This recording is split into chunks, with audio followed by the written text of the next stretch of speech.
This episode is brought to you by Farmers Market, the butcher that won't send you bankrupt. Hello and welcome back to On the Couch with Nikki, where I bring you experts for everyone. There is so much conflicting information about childhood nutrition, it can get really confusing. So who's with me on the couch today? I have Kathy Lowe-Switzer, a paediatric dietitian from Body with Soul, here to answer some pressing questions. Kathy, this is a huge topic, but can we just start at the base level? What is the difference between a dietitian and a nutritionist? A dietitian is someone that has a qualification in nutrition and dietetics that is recognised by government authorities and our practice is monitored.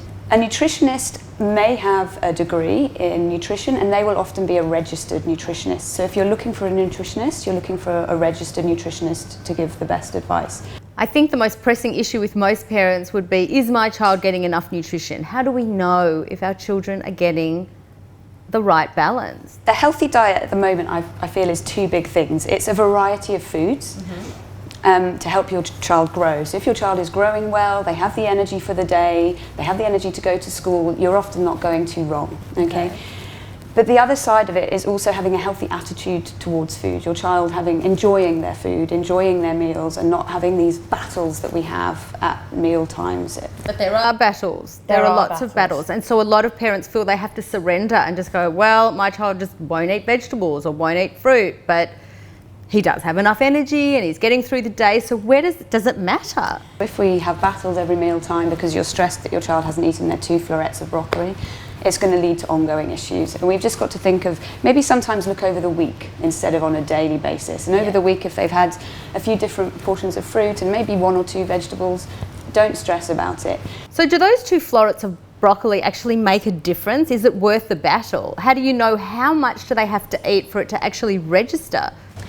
It's probably not worth the battle, but what I would say is exposure. So let it be there, let it be on the plate, but don't fight over getting it into them.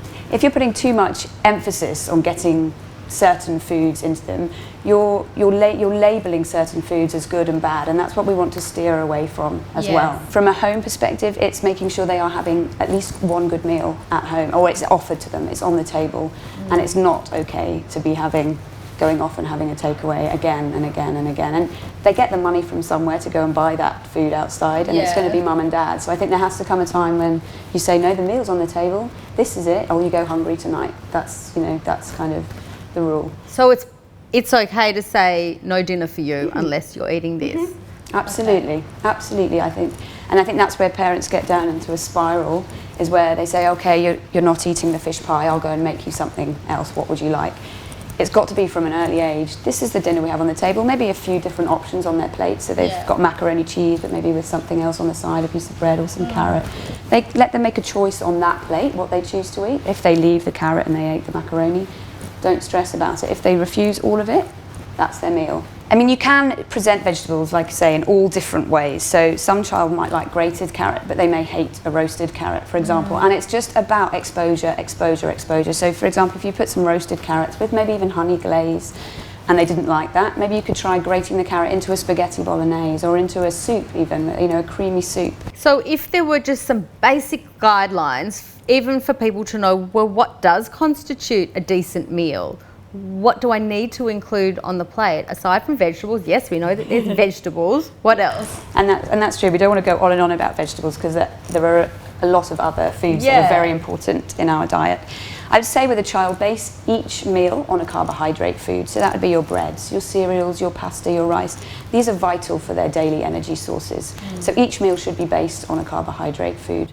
Well, something like spaghetti bolognese, let's just say that's a favourite amongst children. You've got your carbohydrates, you've got your protein, you've got your meat, maybe a little bit of cheese on top. If a child wanted to eat that every day, is that okay? It's okay if they're finishing it, but I think they need to be exposed to new things. And if we give in to this, it becomes a habit. So we do need to expose them to other things. You're saying base it on a carbohydrate. What else? A food from what I'd say the protein group. So whether you're a meat eater or a vegetarian, if you're a meat eater, this would be red meat or chicken or fish. If you do not eat meat, this would be an egg or tofu, lentils, chickpeas. Carb, protein. Your vegetables. And I would say your dairy products are important too, and especially in children and in the older population. And dare I say it, there is room for a small amount of a high sugar, high fat food in there. So we say once a day, and don't completely write them out, because we don't want to create a binge eating culture. Yes. If we say no to these foods, all the child wants, and when they go to parties, they go overboard. Multivitamins, supplements, do people need them? It's based on individuals, and there is a gap for vitamins and minerals, but I'd say see a doctor or a dietitian before you go down that road. 3 meals a day or grazing? Definitely have a structured 3 meals a day plan. Children need it. They need routine, and they need to know when their next meal is coming. For children, I think there is more room for them to have snacks. So I would say 3 main meals a day and 2 good snacks a day as well, 2 or 3. Skipping breakfast. A lot of people let their children skip breakfast if they're not hungry in the morning. Is it advisable to eat breakfast, or it's okay to skip? I'd say it's advisable to eat breakfast. And I know children these days I'm seeing are doing sports early in the morning. They have lots going on, but we need to prioritise nutrition. So do people come to you when there's a problem with the child, or do some people just come to cover all this stuff off? I do get a lot of children that come to see me that are really struggling. Parents and children are struggling at meal times. And there may be some growth issues related to that already. And I think what I will say is it starts early. You know, these problems will start early, and they will go on and on and on if you don't do something about it. So if you're battling with your child at meal times, and every meal is a problem, or once a day it's a huge issue, don't hesitate to get help. I suppose it would help also for the child to come and hear it from you as opposed to the parent. You know, they might just believe in a professional more than just noise coming out of a parent's mouth all the time. They may take more notice. Yeah, and I think then they realise it is important. They're coming to see somebody who's an expert in the area, who wants to give them the expert advice. They realise it is important, and I think you hand home that message to them as well.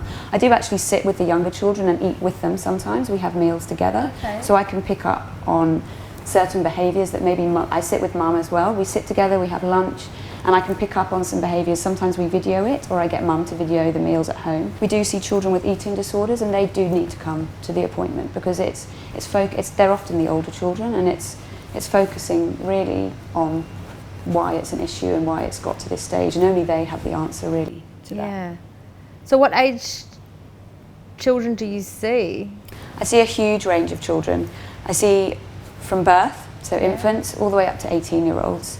I think parents can also make these rash decisions to let's just cut out gluten, or let's just cut out wheat or dairy, or I'm guessing parents shouldn't just be making these calls without seeing an expert. Absolutely. I would advise against cutting anything out of your child's diet, especially your child, never mind your own, without seeing an expert. Don't take out foods from your child's diet without seeing a dietitian. Yeah, I think there's a lot of Dr. Google going around, and that can be really dangerous. Yes, it can. I think ultimately there's a lot of negativity surrounding food, but we forget that food's actually amazing and very enjoyable and really tasty and delicious. So parents need to be communicating that a bit more. Absolutely, absolutely. And I think that is the real thing about food. It's sociable, it's enjoyable. It's not just about eating it to get the nutrients. It's eating it for a lot of other reasons. And letting your child enjoy their food and letting them see you enjoy your food is so important for them leading a healthy, happy life and a healthy relationship with food. There is a lot of confusion about childhood nutrition, so don't guess. Go and get some expert advice. Go and see Kathy at Body with Soul and find out what's best for your children so you're not guessing anymore. Thanks everyone. I'll see you next time.